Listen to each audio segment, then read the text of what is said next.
This is Hino's Sport, bringing you that heat and that fire. We keeping a foot on the what? On the next.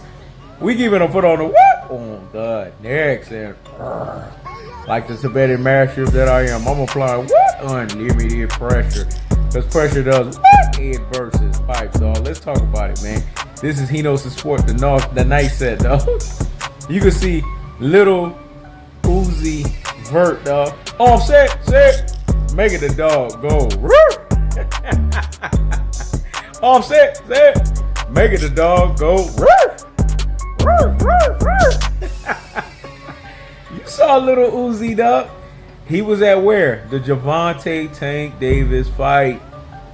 Tank is that dude, man. Tank is the guy that runs 135 rough shot. Hino's Sport told you, man, when he's bringing you that heat and that fire.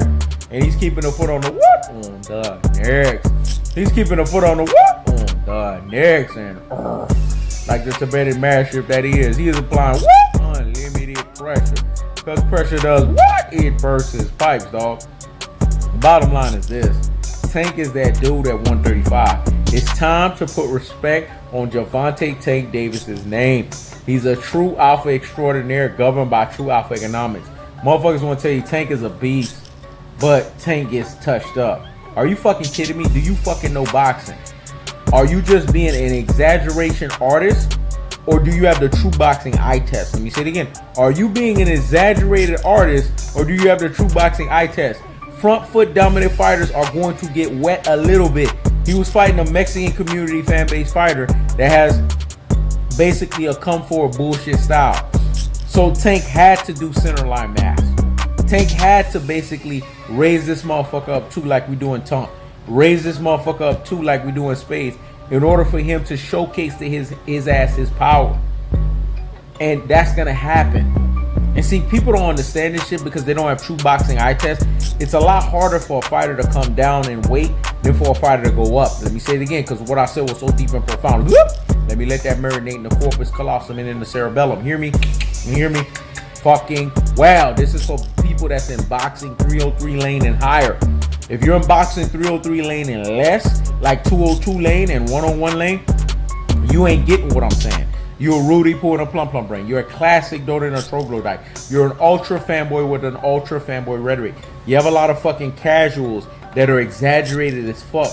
They're going off of other motherfuckers that supposedly know boxing in black boxing community fan bases. And they're exaggerating bullshit. Remember what Hino's Sport told you. Bullshit and fuck shit begets bullshit and fuck shit. It's like Biggie said. Party and bullshit. And party and bullshit. And party and bullshit. But in this instance, bullshit and fuck shit. And bullshit and fuck shit. And bullshit and fuck shit. At its most cold-hearted, unadulterated, and cutthroat truth-telling fashion, it's bullshit and fuck shit.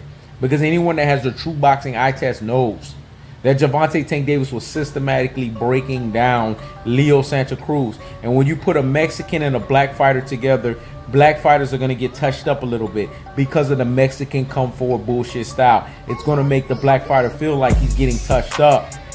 But Gervonta Tank Davis had to go down and weight. Remember, he fought at 135 previously.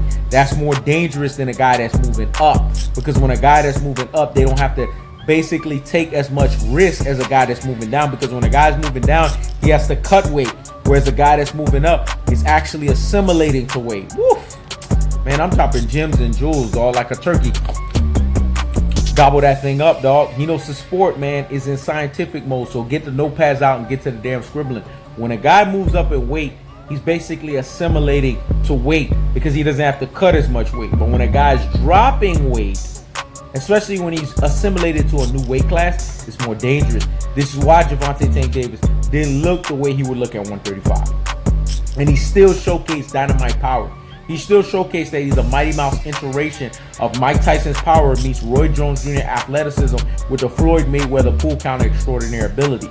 So when people tell you that Gervonta Tank Davis is a beast, but he gets touched up, it's basically casuals. They don't know shit about boxing. Because when you know boxing, you don't say dumb shit like that. You don't say Rudy Poo shit like that.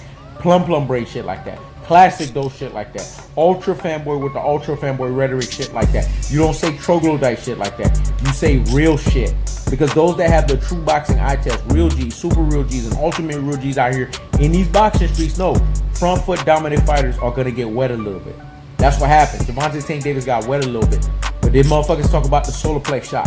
Then motherfuckers talk about the body shot. Then motherfuckers talk about how he was setting up Leo Santa Cruz and breaking his ass the fuck down. Then motherfuckers tell you that Leo Santa Cruz by the third round was slanting over.